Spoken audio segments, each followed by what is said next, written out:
So here we are catching up with Joel Tippins at Fair Share Garden. Yeah, how's it going, Jeff? Awesome, man. How you doing? Good, good. This is great because we can sit and talk about these things, and we've been talking about this for a long time. And you know, I'm Jeff Rogers from Appleseed Arts, and we've been talking about poverty and what poverty is, because it seems like before you can talk about how we're helping people, even that, like somebody said, this is something to the effect of walking with the poor, that automatically puts somebody in a designation as someone who's not poor and An us and them. Yeah, kind of an us and them thing. Yeah, and that whole notion that you know, the reality is how you may have a tremendous amount of compassion, but the reality is how you view poverty, how you define it, is going to determine how you respond to it, and then what actions you think should be taken, you know, to address it. So, you know, like Beyond Borders approach is always, we go to Haiti, we take people to Haiti with the idea that we come from a community that often thinks of itself as a community of assets and opportunities, but we're really to help the people in need, but we're actually going to the people in need to discover the assets and the opportunities that Haitians have. That's one thing we were talking about earlier, is just the fact that, like, people think of Haiti as this place of need and Haitians as these people who the poorest country in the to Western their problems. Hemisphere. Right. Yeah. Yeah, why don't they ever talk about, why doesn't the newspaper ever start out with Haiti, the second successful republic in the world? In the New World, and or Haiti, the Caribbean nation,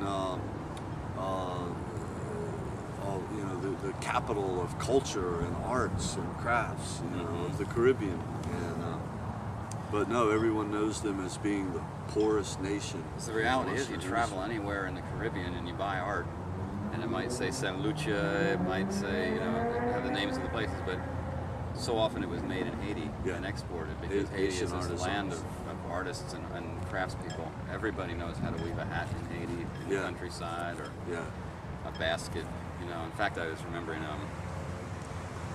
it was Jaloki who was talking about how, you know, the Haitians they went to the market, they took these bags with them that they made from reeds that grew from the ground.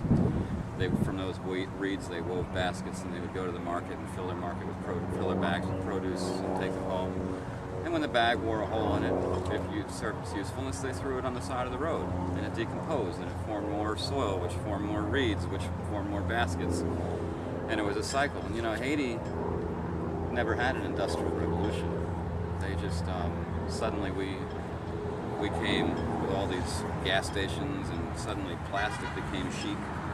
You know, why would it's only hillbillies who carry those grass baskets anymore, these fruit baskets.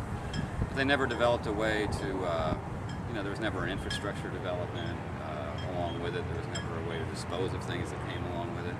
So in an agrarian mentality, the plastic too gets thrown alongside of the road because where else are you going to put it? You know, even like I lived in Haiti for years, and I would think, oh man, no, you can't throw trash on the side of the street. But after a few years, it's like, what else are you going to do with it? Right. Unless you're going to take it home and pile it, make it in a pile and burn it. Yeah. But then, you know, you're releasing fluorocarbons or whatever into the atmosphere. Well, you know, I think you know, can only speak as an American, and we have our assumptions about poverty in other countries, and I think what's really significant, like the way you introduced me to Haiti, was to go and learn. You know, we're not going to do anything. You know, we're just going to go and meet people and see how they live and listen to them and learn from them. And you know, I know you mentioned Beyond Borders, and I know, you know, one of the ideas that they promote is that whole notion of, you know, learning to see from where we stand.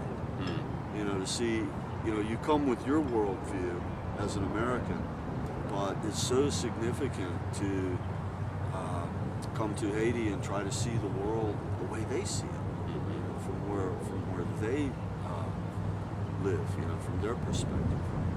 And I think that's the whole principle about the way we view poverty, and the idea that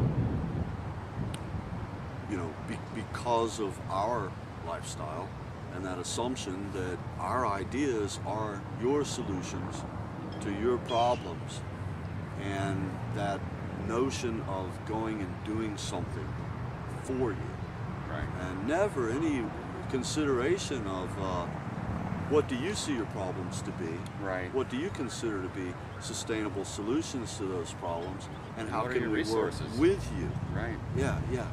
So many small groups, so many church groups go down with, and well-meaning. They go down to build a school, to build an orphanage, and so they bring work teams down, Right. and carpenters down, and masons down. As though Haitians can't build things. Exactly right.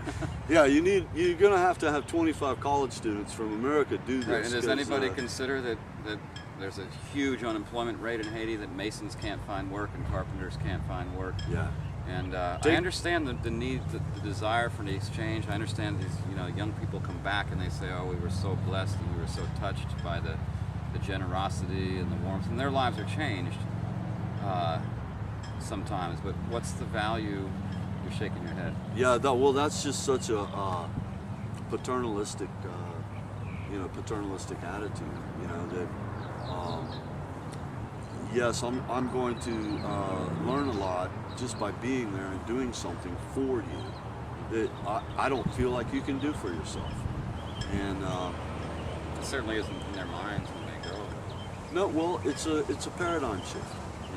We have our way of looking at it. We have our assumptions that we have these skills and abilities that you don't have. And you mentioned Jaloki, and you were saying something earlier about that. How did he the describe paradigm it? shift facilitator. Right. And that internal technology Uh-huh. and external technology. Yeah. Well, I'm going to turn this off, turn it back on again. Yeah. They were going to pay And then attention to you know what?